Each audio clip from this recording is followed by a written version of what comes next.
शिवसमारम्भां श्रीकण्ठाचार्यमध्यमाम् अस्मदाचार्यपर्यन्तां वन्दे गुरुपरम्परां श्रीमद्देशिकवादेभ्यः स्वशक्तिभ्यो नमो नमः सदा सृष्टात्मचिद्यक्तिकारणेभ्यो नमो नमः सद्गुरुचरणारविन्दाभ्यां नमः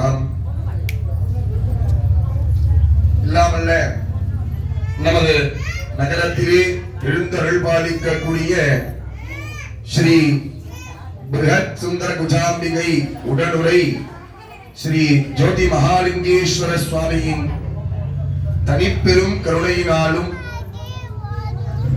அவன் அருளாலே அவன்தாள் வணங்கி என்னும் சிவவாக்கியத்தை பொருட்டு நமது ஆலயத்திலே இந்த நவராத்திரி மகோத்சவமானது இன்றைய தினம் 8ஆம் நாளாக இன்று காலை முதல் துவங்கி நடைபெற்றுக் கொண்டு வருகின்றது. இவ்விழாவிலே இன்றைய தினமும் காலை அம்பிகைக்கு கலசஸ்நபனம், அதைத் தொடர்ந்து அம்பிகைக்கு மூலமந்திரம் மாலா மந்திரத்தினாலே ஹோமங்களானது செய்விக்கப்பட்டு, அதைத் தொடர்ந்து மேலே வீற்றிருக்கக்கூடிய பிருஹத் சுந்தர குஜாம்பிகா உடனுரை ஜோதி மகாலிங்கேஸ்வர சுவாமிக்கு மகாபிஷேகமும் அதனைத் தொடர்ந்து கலசாபிஷேகமும் செய்விக்கப்பட்டு தீபாராதனையானது செய்விக்கப்பட்டது. அதைத் தொடர்ந்து இன்று மாலை அம்பிகைக்கு சிறப்பு அலங்காரமானது செய்விக்கப்பட்டு சஹஸ்ரநாமம் என சொல்லக்கூடிய அம்பிகைக்கே பாத்தியப்பட்ட அந்த 1000 நாமாவளியை கொண்ட லலிதா சஹஸ்ரநாம அர்ச்சனையானது நமது பிருஹத் சுந்தர குஜாம்பிகைக்கு சேவிக்கப்பட்டு தொடர்ந்து உபச்சார கிரியைகளானது செய்விக்கப்பட்டன. தற்பொழுது நமது குருமண்டபத்திலே அம்பிகை அஷ்டபுஜ துர்க்கையாக நமக்கு இன்று காட்சியளித்து இன்றைய தின நாயகியாக நமது ஆலயத்திலே விளங்குகிறாள். இந்த அஷ்டபுஜ துர்க்கை அப்படின்னா என்ன அப்படின்னு முதல்ல பார்த்துட்டேன்னா, மொத்தம் இன்றைய நவராத்திரி நடக்கிறதுக்கு காரணம் துர்கா, லக்ஷ்மி, சரஸ்வதி அப்படின்னு சொல்லக்கூடிய 3 பெயர்கள். 4 நவராத்திரி, மொத்தம் ஒரு வருஷத்துல 4 நவராத்திரி. அந்த 4 நவராத்திரியில பிரசித்தமா கொண்டாடுறது எதுடா அப்படின்னு கேட்டா இந்த சாரதா நவராத்திரி. இந்த சாரதா நவராத்திரியுடைய நாயகி யார் அப்படின்னு கேட்டேன்னா துர்கா, லக்ஷ்மி, சரஸ்வதி. இவா 3 பேரையும் ஒன்றாக சேர்த்தவள் சண்டிகா பரமேஸ்வரி அப்படின்னு பேர். அம்பாளுக்கு ஷோடசம், அதாவது 16 கைகள். இங்க எப்படி அம்பாள் துர்கைக்கு 8 கைகள் இருக்கோ அந்த மாதிரி சண்டிகா பரமேஸ்வரிக்கு அஷ்டாதசபுஜ 18 கைகள். 18 கைகளை கொண்டு விஸ்வரூப தரிசனம் அப்படின்னு பேர். எப்படி நம்ம விஸ்வரூப தரிசனம்னா பெருமாளுக்கு மட்டும்தான் நினைச்சுட்டு இருக்கோம், ஆனா கிடையாது. எல்லா சுவாமிக்குமே விஸ்வரூப தரிசனம் உண்டு. முருகர் இருக்கட்டும், விநாயகர் இருக்கட்டும், சுவாமியா இருக்கட்டும், அம்பாலா இருக்கட்டும், எல்லா சுவாமிக்குமே விஸ்வரூப தரிசனம் அப்படின்னு சொல்லக்கூடியது உண்டு. அது எப்படி விஸ்வரூப தரிசனம் அப்படின்னு கேட்டுட்டேன்னா என்னென்ன சுவாமி அப்படின்னு கேட்டுட்டேன்னா மகாவிஷ்ணுக்கு எல்லாரையும் பார்த்துருப்பீங்க. விஸ்வரூப தரிசனம் பெருமாள் எல்லாரும் பார்த்துருக்கலாம். ஆனா சுவாமி இதெல்லாம் எங்க சுவாமி அப்படின்னு கேட்டேன்னா சுவாமிக்கு சதாசிவர் அப்படின்னு ஒரு மூர்த்தி ஒருத்தர் இருக்கார். 21 தலைகள் பார்த்தேன்னா லைனா அடுக்கி வச்சிருப்பா. மேல முதல் தலை இருக்கும், அடுத்து 3, அடுத்து 5, அடுத்து 7 அப்படின்னு சொல்லிட்டு வரிசையா வரும். மொத்தம் 21 தலைகள் கொண்டவர் சதாசிவர் அப்படின்னு பேரு. சுவாமிக்கு விஸ்வரூப தரிசனம் எதிரான்னு கேட்டா சதாசிவ தரிசனம் தான் விஸ்வரூப தரிசனம் அப்படின்னு பேர். சதாசிவர் தான் மூலமூர்த்தி, முதல் மூர்த்தி இந்த லோகத்துல. யார் அப்படின்னு கேட்டேன்னா சிருஷ்டிக்கக்கூடிய மூர்த்தி யார் அப்படின்னு கேட்டேன்னா சதாசிவன் சொல்லக்கூடிய பரம்பொருள் அவர் தான். சதாசிவர் தான் சுவாமி, சுவாமி தான் சதாசிவர். இந்த மாதிரி லோகத்துடைய பரம்பொருள் யார் அப்படின்னு கேட்டேன்னா சதாசிவர். அந்த சுவாமியினுடைய விஸ்வரூப தரிசனம் என்ன அப்படின்னா சதாசிவ தரிசனம் அப்படின்னு. முருகனுடைய விஸ்வரூப தரிசனம் எது அப்படின்னு கேட்டேன்னா எல்லாரும் பார்த்த போல ஷண்முகர், 6 முகங்களை கொண்ட முருகப்பெருமான், 12 கைகளை கொண்ட முருகப்பெருமான், 12 கண்களை கொண்ட முருகப்பெருமான். இதெல்லாம் சுவாமி சேர்ந்ததுதான் ஷண்முகர்னு பெயர். 6 முகங்கள் இருக்கும் அவருக்கு. அந்த 6 முகம் கொண்ட ஷண்முகர் தான் முருகருக்கு விஸ்வரூப தரிசனம் அப்படின்னு பேர். இந்த சஷ்டி தினத்துல, சஷ்டி அடுத்து வரப்போது இல்ல, ஐப்பசி மாசம் மகா கந்த சஷ்டி. அந்த கந்த சஷ்டியில இந்த அந்த 6 நாளுமே முருகப்பெருமான் கஜமுகாசுரன், சிம்மமுகாசுரன், தாரகாசுரன் அப்படின்னு 3 பேர், 3 அசுரர்கள். தாரகாசுரன் தான் மெயின் அசுர யாரு அப்படின்னா தாரகாசுரன் சொல்றவன் தான். அவளுக்கு தளபதியா இருக்கவாதான் இந்த கஜமுகாசுரன், சிம்மமுகாசுரன் அப்படின்னு பேரு. என்ன பண்றா இந்த தாரகாசுரன் 3 உலகத்தையும் கட்டி ஆள்றான். பூலோகம், மேல்லோகம், பாதாளம் அப்படின்னு சொல்லிட்டு 3 லோகம். 3 லோகத்தையும் தாரகாசுரன் கட்டி ஆண்டு இருக்கான். அப்போ அவன் தான் முதல்ல எப்பயும் போல அவன் அசுரன். அவனுக்குள்ள என்ன குணம் இருக்கும்? அசுர குணம் தான் இருக்கும். அதனால என்ன பண்றான் அப்படின்னா அவனை சார்ந்த அசுரர்களுக்கெல்லாம் முழு உரிமையை கொடுக்குறான். யாரு என்ன வேணா பண்ணலாம் அப்படின்ட்டு. தேவர்கள் எல்லாம் பிடிச்சி ஜெயில அடைச்சிடலாம். எதில் அடைக்கிறான்? தேவர்கள் எல்லாம் பிடிச்சி சிறையில் அடைச்சிடலாம். உடனே நவ வீரர்கள் இருப்பா. முருகருக்குடையே 9 வீரர்கள், 9 பேரும் மகாசக்தி வாய்ந்தவா. அதுல முதல் வீரர் யார் அப்படின்னா முருகருடைய சகா அப்படின்னு சொல்லலாம், முருகருடைய நண்பர் அப்படின்னு சொல்லலாம். யார் அப்படின்னா வீரபாகுன்னு பேர். அவருக்கு பேர் என்ன? வீரபாகு அப்படின்னு பேரு. இந்த மாதிரி தேவர்கள் எல்லாம் சிறையில போட்ட விஷயம் முருகருக்கு தெரிய வருது.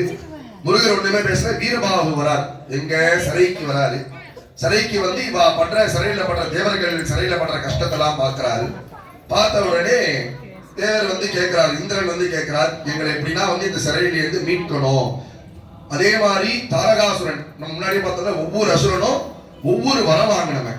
இந்த அசுரன் மட்டுமே கிடையாது, மைஷாசுரன் மட்டுமே கிடையாது. எந்த ஒரு அசுரனா இருந்தாலும் எல்லாருமே பக்குவ நிலை, நேற்று நம்ம சொன்ன பாருங்க, பக்குவ நிலையை உணர்ந்து சுவாமிய சரணாகதி அடைஞ்சி சுவாமி கிட்டேந்து வரன் வாங்கி ஆணவம் வந்ததுனாலதான் அவன் அசுரனா மாறணும். அந்த சுவாமி கிட்டேந்து வரன் வாங்குற வரையும் அவன் அசுரனா மாறல. அது வரையும் அவன் பக்குவமா தான் இருந்தான். அந்த வரன் வந்த உடனே தலகணம் வந்துடுது. வரனோட சேர்த்து என்ன வந்துடுது? தலகணம் வந்துடுது. அந்த தலகணத்தினாலதான் அவன் கெட்டு போறது. அந்த மாதிரி தாரகாசுரனுடைய வரம் என்னன்னா ஒரு மனுஷன் தான் என்ன சம்ஹாரம் பண்ணணும். அந்த ஒரு மனுஷனுக்கு 12 கை இருக்கணும். அந்த ஒரு மனுஷனுக்கு 6 தலை இருக்கணும். அந்த ஒரு மனுஷனுக்கு 12 கண்கள் இருக்கணும். அந்த ஒரு மனுஷன் இந்த லோகத்தையே விட உயரமா இருக்கணும். அதான் விஸ்வரூப தரிசனம் அப்படின்ற வரம் யாருக்கு? தாரகாசுரன். அதனாலதான் முருகப்பெருமான் படைச்சார். முருகப்பெருமான் தோன்றியதுக்கு காரணம் என்ன அப்படின்னா தாரகாசுரனை வதம் பண்றதுக்காக தான் முருகப்பெருமான் தோன்றினார். அந்த மாதிரி எல்லாருக்கும் தெரியும், முருகப்பெருமான் குளத்துல 6 தாமரையில 6 குழந்தையா பிறந்தாரு. 6 குழந்தை ஒன்னா சேர்ந்தது, ஒன்னா சேர்ந்து கார்த்திகை பெண்கள் அப்படின்ற பெண்கள் கிட்ட வளர்ந்தார் முருகப்பெருமான். அதான் நம்ம முருகருடைய கிருத்திகை அவ்வளவு விசேஷமா கொண்டாடுறது எதனால அப்படின்னா முருகப்பெருமான பார்த்துட்டவா யார் அப்படின்னு கேட்டீங்கன்னா கார்த்திகை பெண்கள் அப்படின்னு பேர். 6 பேர். அந்த 6 பேரும் முருகப்பெருமான பார்த்துக்கிறா. குழந்தை அம்மா மாதிரி முருகப்பெருமான பார்த்துக்கிறா. அதான் நம்ம கிருத்திகை விசேஷமா கொண்டாடுறது. ஆனா முருகப்பெருமானுடைய நட்சத்திரம் என்னன்னு கேட்டீங்கன்னா விசாக நட்சத்திரம். விசாகா நட்சத்திரம் அப்படின்னு சொல்லுவா. அந்த விசாகம் தான் முருகப்பெருமானுடைய நட்சத்திரம். கார்த்திகை பெண்கள் எடுத்து வளர்த்ததுனால நம்ம அந்த கிருத்திகையே முருகருக்கு பிரதானமா அவா.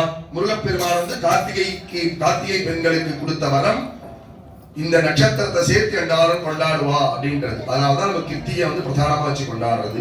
இந்த மாதிரி கார்த்திகை பெண்கள் கிட்ட வளர்றாரு. வளர்ந்த உடனே அவர் ஒரு இதுக்கு மேல இந்த விஷயம் புரிஞ்சுட்டு தாரகாசுர சம்ஹாரம் பண்ணணும் அப்படின்ற ஒரு நோக்கத்தோட இருக்காரு. அது மாதிரி இந்த வீரபாகு சிறையில போய் தேவர்களை பார்த்த உடனே தேவர்கள்லாம் இவர்கிட்ட இது பண்றா, முறையிடுறா.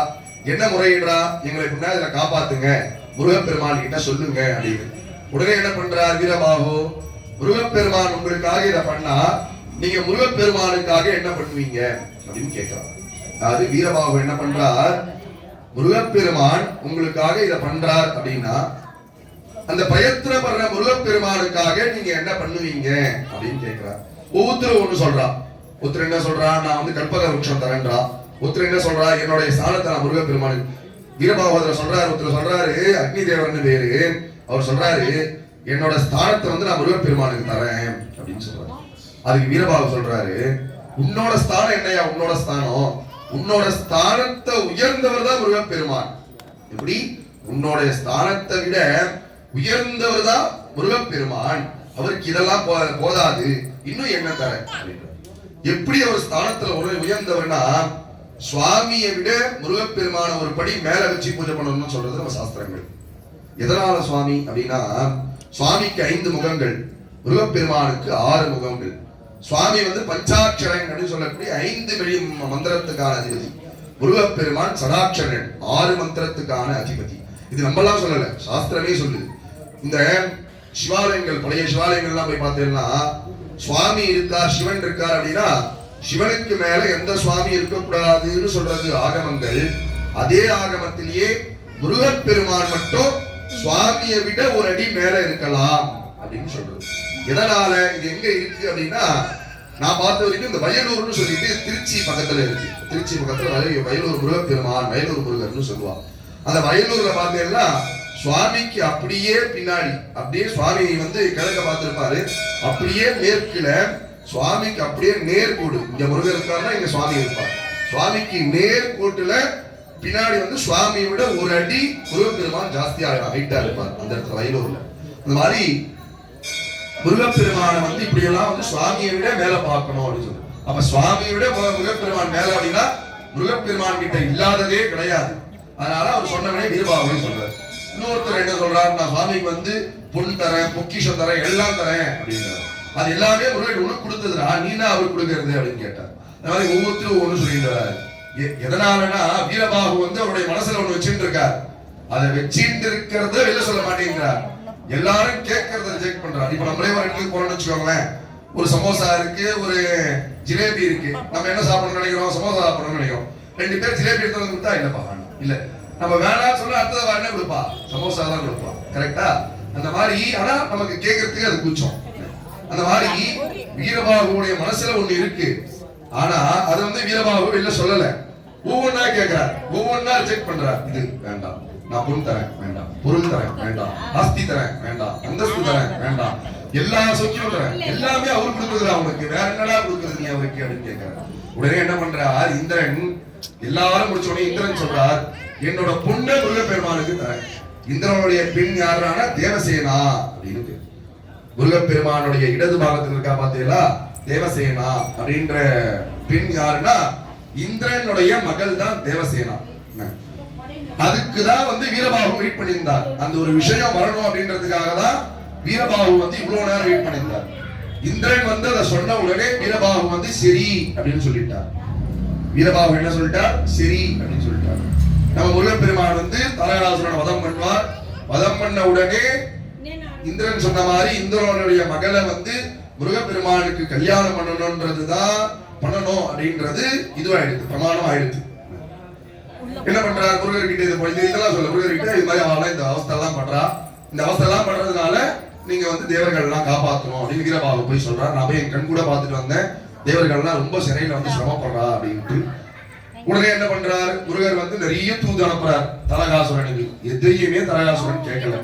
உடனே என்ன பண்றார் அப்படின்னா, முருகன் வந்து போருக்கு வரார். போருக்கு வந்த உடனே முதல்ல கஜமுகாசுரன் பேர், யானை முகம் இருக்கும் அவனுக்கு.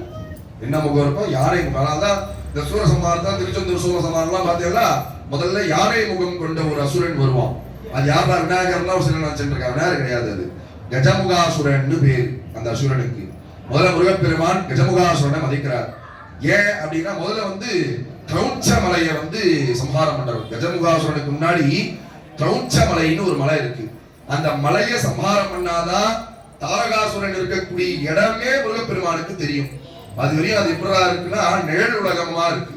என்னவா இருக்கு? அந்த தாரகாசுரன் இருக்கக்கூடிய இடம் என்னவா இருக்குன்னா நிழல் உலகமா இருக்கு, வெளியே தெரியாத மாதிரி. அந்த கிரௌச்ச மலைன்னு சொல்லக்கூடிய அந்த மலை வந்து தாரகாசுரனுடைய நகரத்தை மறைச்சிட்டு இருக்கு. அதனால என்ன பண்றாரு முருகன்னா, முதல்ல அந்த கிரௌச்ச மலை அப்படின்னு சொல்லக்கூடிய அந்த மலையை வந்து 2ஆ புலக்கிறாரு. புலந்த உடனே கிரௌச்ச மலைக்கு அந்த பக்கம் கஜமுகாசுரன் இருக்கான். அந்த கஜமுகாசுரனை முதல்ல சம்ஹாரம் பண்றார். அதுக்கப்புறம் சிம்மமுகாசுரன் அப்படின்றவரை சம்ஹாரம் பண்றார். ரெண்டு பேர் கதை ரொம்ப பெரிய கதை. கஜமுகாசுரனும் சரி, சிம்மமுகாசுரனும் சரி, அவ்வளவுதான் பார்க்கறதுக்கு நேரம் இல்லை. அதனால முதல்ல முருகர் கஜமுகாசுரனை சம்ஹாரம் பண்றார். அதுக்கடுத்தது சிம்மமுகாசுரனை நேரம் வதம் பண்றார். அதுக்கப்புறம் பாத்தீங்கன்னா தாரகாசுரனை வதம் பண்றதுக்கு வரார். தாரகாசுரன் வந்து என்ன பண்றான் அப்படின்னா, தன்னுடைய சக்தியால முருகப்பெருமான் கிட்ட மறைஞ்சி முருகப்பெருமானிடம் வந்து தொந்தரவு கொடுத்துட்டே இருக்கான். ஒரு கட்டத்துக்கு மேல என்ன ஆகிறான்னா மரமா நிக்கிறான். எப்படி தாரகாசுரன் என்னவா நிக்கிறான்னா மரமா நிக்கிறான். முருகப்பெருமான் அந்த மரம் தான் தாரகாசுரன் அப்படின்றத வந்து பார்த்துட்டு முருகப்பெருமான் தாரகாசுரன் வந்து சம்ஹாரமே பண்ணல. அதனாலதான் பாத்தீங்கன்னா கஜமுகாசுரன் இந்த சம்ஹாரம் பண்ணும் போதெல்லாம் திருச்செந்தூர்ல டிவியில பாத்தீங்கன்னா சம்ஹாரம் பண்ணும் போதெல்லாம் முதல்ல வந்து வேளால இதுவை குத்துவாரு. எதை கஜமுகாசுரன் வந்து குத்துவார். குத்துனோடனே அவருடைய தலையை வந்து கொய்திருவார். அடுத்தது சிம்மமுகாசுரனை குத்துவார். அவருடைய தலையை கொய்திருவார். ஆனா தாரகாசுரனுடைய தலையை மட்டும் வச்சு சமாதானம் பண்ண மாட்டான்.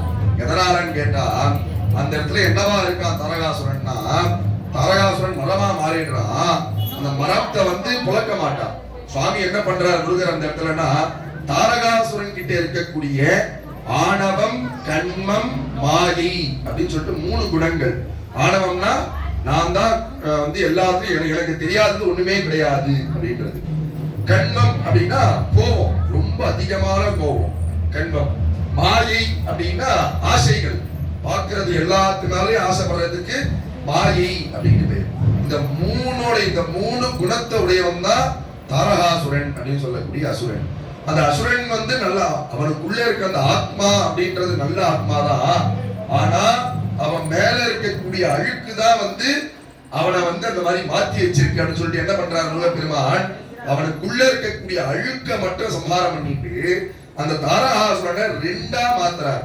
ஒண்ணு வந்து அவருடைய சேவற்குடியாவோ, இன்னொன்னு அவருடைய மயிலாவோ இருக்கக்கூடியதுதான் தாரகாசுரனுடைய ஒரு பாகம் சேவற்குடி, இன்னொரு பாகம் மயில். அதான் வந்து தாரகாசுரனை சம்ஹாரம் பண்ணாம அந்த மரம் வந்து சுவாமி 3 சுத்தி வந்த உடனே மயிலும் சேவல் கொடியும் சுவாமியை நோக்கி வரும். என்னடா காரணம்னா, அந்த தாரகாசுரனை தான் வந்து சுவாமி 2ஆ பிரிச்சு ஒரு மயிலாகவும் ஒரு சேவலாகவும் வச்சுட்டு இருக்காங்க. இப்படி அவருடைய விஸ்வரூபம் தரிசனம் எது அப்படின்னா, அந்த சம்ஹாரம் பண்றதுக்காக என்னவா எடுக்கிறார் அவர் ரூபம்னா ஷண்முகர் அப்படின்ற ரூபம். 6 தலைகளை கொண்ட முருகப்பெருமான். அவருடைய விஸ்வரூப தரிசனம் சண்முகர், முருகருடைய விஸ்வரூப தரிசனம் சண்முகர். அந்த மாதிரி அம்பாளுடைய விஸ்வரூப தரிசனம் எதுன்னு கேட்டேன்னா அஷ்டாதசபுஜ மகா துர்க்கை அப்படின்னு பேர். 18 கைகளை கொண்ட ரொம்ப அழகா இருப்பா அம்பாள். இப்படி இருப்பா, ரொம்ப அழகா. பார்க்கும் போதே வந்து என்ன தோணும்னா, இவ்வளவு நாளா இந்த அம்பாள் எங்க இருந்தா, எந்த இடத்துல இருந்தா அப்படின்ற மாதிரி. அந்த அளவுக்கு அந்த அஷ்டாதசபுஜ மகாலட்சுமி அப்படின்னு சொல்லக்கூடியவள் அவ்வளவு ஒரு அழகா இருப்பா. எல்லாருமே வந்து சம்ஹார ரூபத்துல போருக்கு போகும்போதோ இதுக்கு போகும்போது எல்லா சுவாமியும் கோரமா இருக்கிறத தான் பார்த்திருப்போம். ஆனா உக்ரமா இருக்கிறத தான் பார்த்திருப்போம். ஆனா அம்பாள் மட்டும் போர்ல எப்படி இருந்தாள்னா அழகா இருந்தாள். எப்படி இருந்தா போர்ல அம்பாள் மட்டும் அழகா. அந்த அழகுனாலதான் மகிஷாசுரனுக்கு அம்பாளை பிடிச்சது.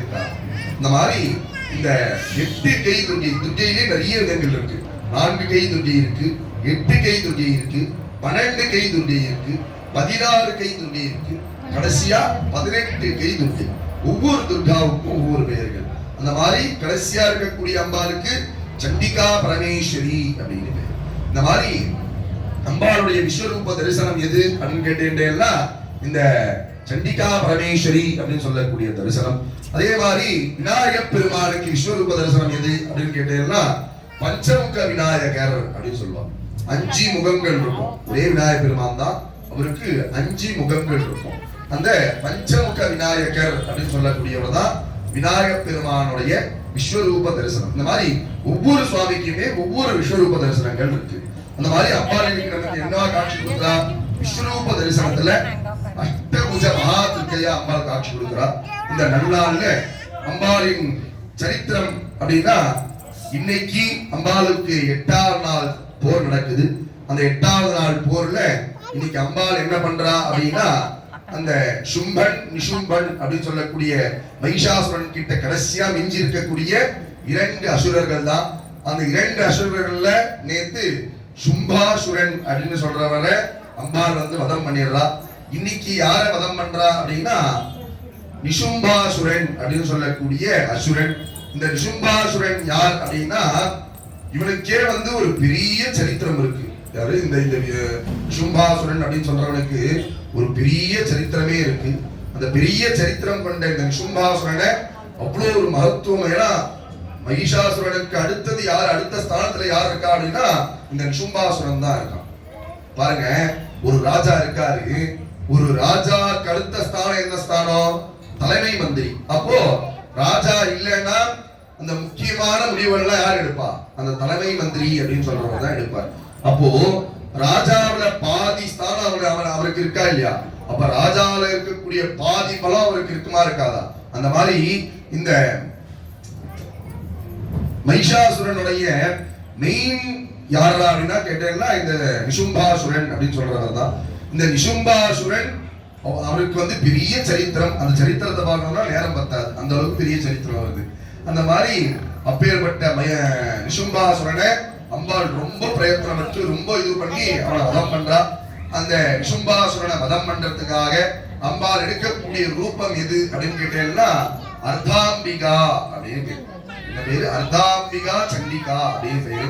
அந்த அர்த்தாம்பிகா சண்டிகா அப்படின்னா எப்படி இருப்பா அப்படின்னா பத்மாசனம் சொல்லிட்டு பத்மம் தாமரை மேல ஒரு காலை தொங்க போட்டு ஒரு காலை மடிச்சுட்டு 4 கைகள் மேல, இந்த கையில பாசம் அங்குஷமும், இந்த கையில அக்ஷமாலையும் சொல்லிட்டு ருத்ராட்சமாலையும், இந்த கையில வரதம்னு சொல்லிட்டு கேட்கிறவாளுக்கு கேட்கும் விஷயங்களை கொடுக்கக்கூடிய அம்பாலா அந்த அர்த்தாம்பிகா சண்டிகா அப்படின்றவ இருக்கா. அந்த அர்த்தாம்பிகா வந்து இன்னைக்கு அந்த நிசும்பாசுரனை சம்ஹாரம் பண்ணதுனாலதான் நம்ம வந்து இந்த நவராத்திரியை வந்து 8வது நாள் வந்து நோக்கி கொண்டாடிட்டு இருக்கோம். இன்னும் இரண்டு தான் இருக்கு. என்ன இருக்கு அப்படின்னா அடுத்தது வந்து மகிஷாசுரனுடைய சைன்யம், மகிஷாசுரனுடைய படைகளை வந்து அம்பாள் வதம் பண்றது, அப்புறம் வந்து மகிஷாசுரனை வதம் பண்றது. இது ரெண்டுமே பெரிய விஷயம். மகிஷாசுரனுடைய சைன்யமும் பெரிய விஷயம், பெரிய கதை. அதே மாதிரி மகிஷாசுரனை வதம் பண்றதும் பெரிய கதை. அதை வந்து தொடர்ந்து 2 நாள் அதில் பார்க்கலாம். அதே மாதிரி சுவாமிக்கு நம்ம வந்து எவ்வளவு நேரம் உட்காரோம், எல்லாம் முடிக்கிறோம், எல்லாம் பண்றோம். எல்லாம் முடிச்சுட்டு அப்படியே ஒரு தீபாராதனை பண்ணலாமே. எதனால சுவாமிக்கு உபசாரம் பண்றோம் அப்படின்றது நேற்று சொல்லலாம் அப்படின்னு சொல்லியிருந்தோம். அது எதுக்கு அப்படின்னா சுவாமி அப்படின்னாலே ஒரு தனி விஷயம். இப்போ நம்ம எல்லாம் வந்து ஒரு மனுஷா, நம்மள மாதிரி மனுஷாதான் வந்து நம்ம கூட சகஜமா பழகிறவா, நம்ம கூட நம்ம மாதிரி மனுஷாதான் வந்து சிஎம் பிஎம் அவாலாம். ஆனா அவளுக்கு என்ன ப்ரொடெக்ஷன் இருக்கு, நமக்கு என்ன ப்ரொடெக்ஷன் இருக்கு? நம்மளும் அவளும் நம்மளோட ஒரு மனுஷா, ஆனா அவளுக்கு எவ்வளவு ப்ரொடெக்ஷன் இருக்கு.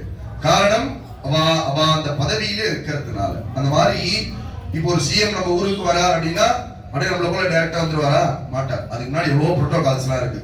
இவாலாம் வந்து போலீஸ் எல்லாம் வந்து செக் பண்ணுவா, இந்த இடம் வந்து சிஎம் வரத்துக்கான தகுதியா இருக்கா அப்படின்றதெல்லாம் பாப்பா.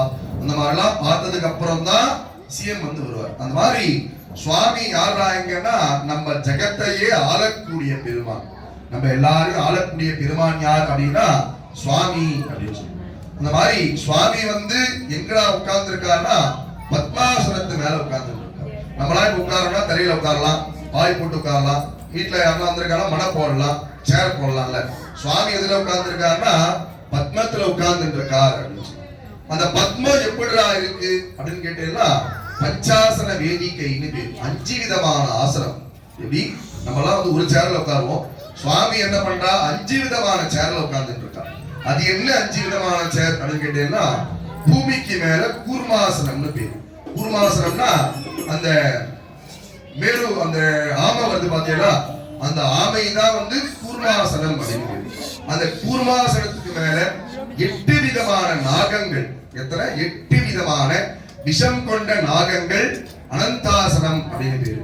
அதுக்கு மேல இருக்கக்கூடியது சிம்ஹாசனம் அப்படின்னு பேரு. சிம்ஹாசனம்னா அந்த அனந்தாசனத்துக்கு மேல சிங்கங்களை கொண்டது சிம்ஹாசனம் அப்படின்னு பேரு.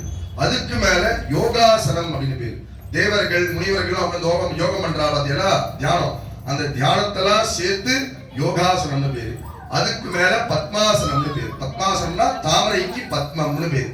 அந்த யோகாசனத்துக்கு மேல ஒரு தாமரையை வச்சுட்டு அந்த தாமரைக்கு மேல அம்பாள் உட்காரல.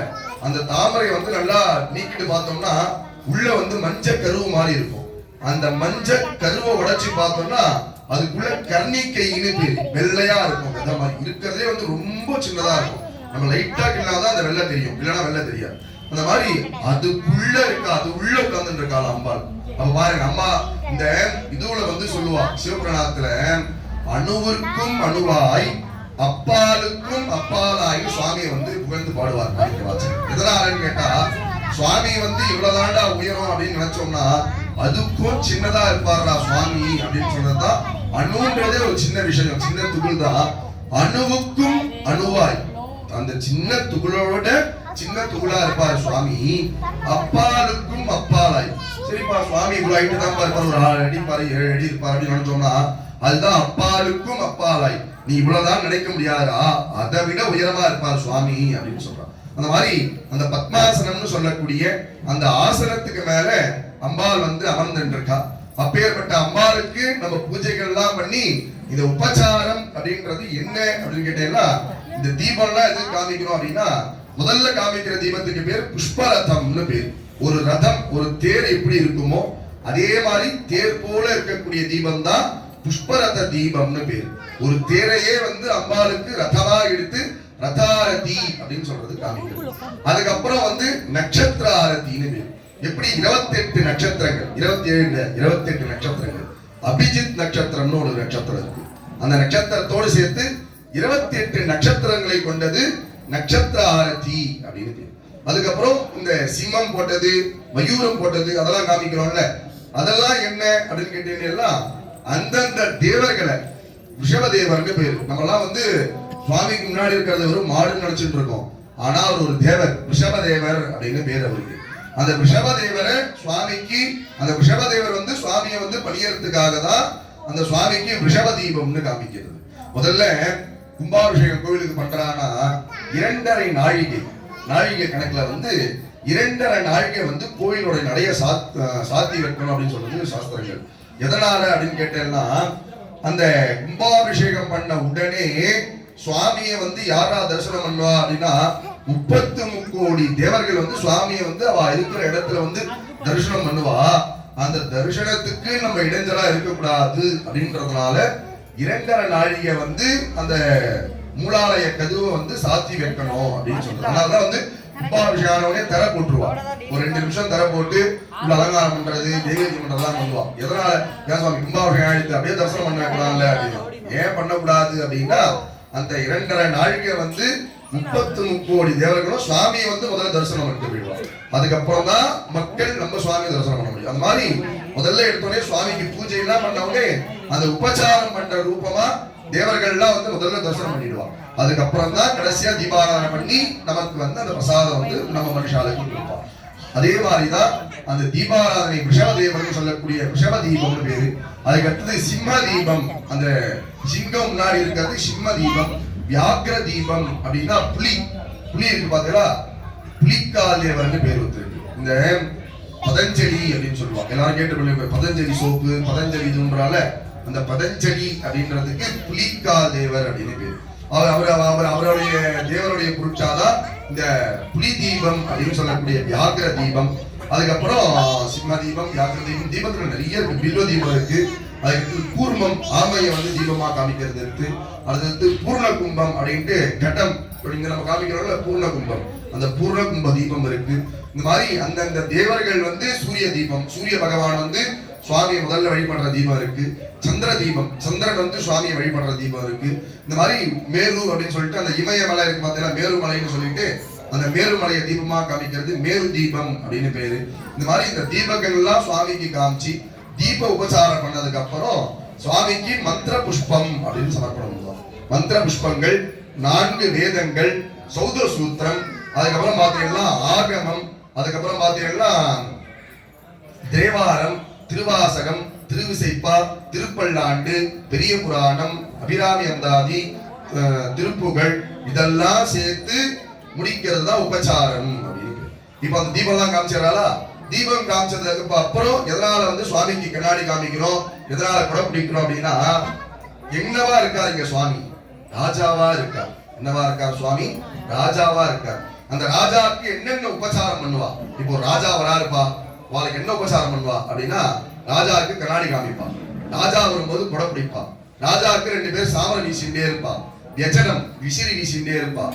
அந்த தாள பிருந்தம் சொல்லிட்டு இந்த அர்த்தச்சந்திரன் மாதிரி இருக்கும், நம்ம பார்த்திருக்கீங்களா, அது ஏந்தி வருவா. துவஜம்னு சொல்லிட்டு கொடை, அந்த ராஜா வராருன்னா அவருடைய வாகனத்துல கொடை அந்த துவஜத்தோட வருவார். அந்த மாதிரி ஒரு ராஜாவுக்கு என்னென்னலாம் உபச்சாரம் நம்ம பண்ணுவோமோ அந்த உபச்சாரம் எல்லாமே நம்ம சுவாமிக்கு பண்றதுதான் ராஜோபச்சாரம்னு பேர். என்ன உபச்சாரம்? ராஜோபச்சாரம் அப்படின்னு பேர். அதுக்கு மட்டும்தான் நம்ம முதல்ல தீபத்திலேருந்து பண்ணிட்டு வரோம் பாருங்க, அதுக்கு ராஜோபச்சாரம் கிடையாது. இந்த கண்ணாடி காமிக்கிறதுல இருந்து ஆரம்பிச்சு கொடி காமிக்கிற வரையும் இருக்கக்கூடிய அந்த பஞ்சோபச்சாரம் வந்து ராஜோபச்சாரம் அப்படின்னு பேர். அதுக்கு அடுத்தது ஆந்தோலிகா அப்படின்னு சொல்லுவோம். ஆந்தோலிகா உபச்சாரம் அப்படின்னா என்ன அப்படின்னா, அவளுக்கு முன்னாடி நிருத்தியம் ஆடுறது, சங்கீதம் பாடுறது, இதெல்லாம் ஆந்தோலிகா அப்படின்னு சொல்றாங்க. அந்த ஆந்தோலிகானா என்ன அப்படின்னா, இப்ப சுவாமி இங்க இருக்காங்கன்னா சுவாமி முன்னாடி அப்படியே நாட்டியம் ஆடணும். அந்த உபச்சாரம் வரும்போது தான் ஆடணும், முன்னாடி ஆடக்கூடாது. அந்த உபச்சாரம் பண்ணிட்டு வரும்போது ஆந்தோலிகா இத்தியாதி சமஸ்தோபச்சாரம் கரிஷி அப்படின்வா. அப்படி சொல்லும் போது முதல்ல பரதநாட்டியம் ஆடணும், அதுக்கு அடுத்தது சங்கீதம் பாடணும். எல்லாம் வந்து சுவாமி உட்கார்ந்து எப்படி ராஜா வந்து அதை வந்து பார்த்து மகிழ்வாரோ அந்த மாதிரி சுவாமி வந்து முதல்ல பார்த்து மகிழ்வார். எதுக்காக மகிழ்றார்? நேற்று நம்ம சொன்னோமே, நமக்கு வரன் கொடுக்கறதுக்கோசரம் சுவாமியை முதல்ல நம்ம திருப்தி பண்றோம். இந்த மாதிரி உபச்சாரங்கள்லாம் பண்ணி சுவாமியை திருப்தி பண்ணதுக்கு அப்புறமா அந்த மந்திர புஷ்பம், 4 வேதங்கள், சிவாகமம், ஆசீர்வாதம். ஆசீர்வாதம் தான் வந்து இந்த உபச்சாரத்துல ரொம்ப முக்கியம். எதுனா அந்த ஆசீர்வாதம் சொல்றது. இதை தொடர்ந்து நம்ம நாளைக்கு பார்ப்போம். இந்த மந்திர புஷ்பங்கள் இதெல்லாம் எதுக்காக பண்றோம் அப்படின்றத நாளைக்கு பார்ப்போம். தொடர்ந்து இப்போ நம்ம அம்பாளுக்கு தூப தீப நிவேத்தியம் மகா தீபாராதனை நடக்கும் போது அம்பாளை நல்லா பிரார்த்தனை பண்ணிக்கோங்க. நம பார்வதி பதயே ஹர ஹர மகாதேவன்.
सर्वस्याप्त्रे हरे देवी नारायणी नमोस्तुते सर्वस्व रूपे सर्वेशी सर्वशक्ति समन्विते बहेभ्यः त्राहिनो देवी दुर्गे देवी नमोस्तुते ओम सर्व मंगल मांगल्ये शिवे सर्वार्थ साधिके शरण्ये त्र्यंबिके गौरी नारायणी नमोस्तुते नमो देव्यै महादेव्यै शिवायै सततं नमः नमः प्रकृति भद्रायै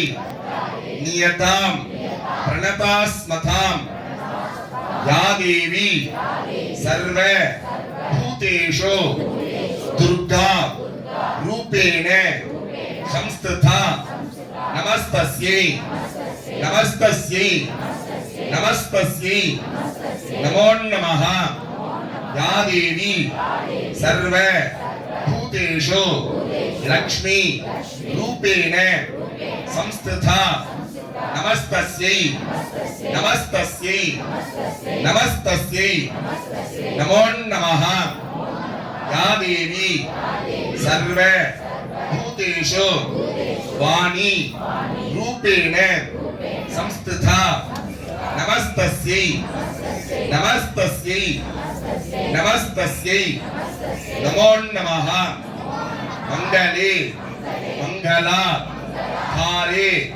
मांगल्ये मंगलप्रदे मंगलार्थं मंगलेशी मांगल्यं देहि मे सदा मांगल्यं देहि मे सदा मांगल्यं देहि मे सदा ओम अष्ट दश भुज दुर्गायै नमो नमः ओम अष्ट दश भुज दुर्गायै नमो नमः ओम अष्ट दश दुर्गायै नमो नमः வான்முகில் வழாது பெய்க மணிவலம் சுரக்க மன்னன் கோன்முனை அரசு செய்க குறவிலாதுர்கள் வாழ்க நான் மலை அரங்கள் ஓங்க நத்தமம் வீழ்வி மல்க மேன்மைகொள் செய்வ நீதி விளங்குக உலகமெல்லாம் ஹரஹர நம பார்வதி பதயே தென்னாடுடைய சிவனே போற்றி ஏகம் பந்துரை நின்றாய் போற்றி பாகம் வெண்ணுருவானாய் போற்றி அண்ணாமலையும் அண்ணா போற்றி கண்ணார் அமுதக் கடலே போற்றி ஆரூர் அமர்ந்த அரசே போற்றி கைலை மலையானே போற்றி போற்றி நமோ தேவ்யை மகாதேவ்யை சிவாயை சததம் நமः நம பிரகிருதி பத்ராயை நியதா பிரணதாஸ்மதா ஓம் சோமாய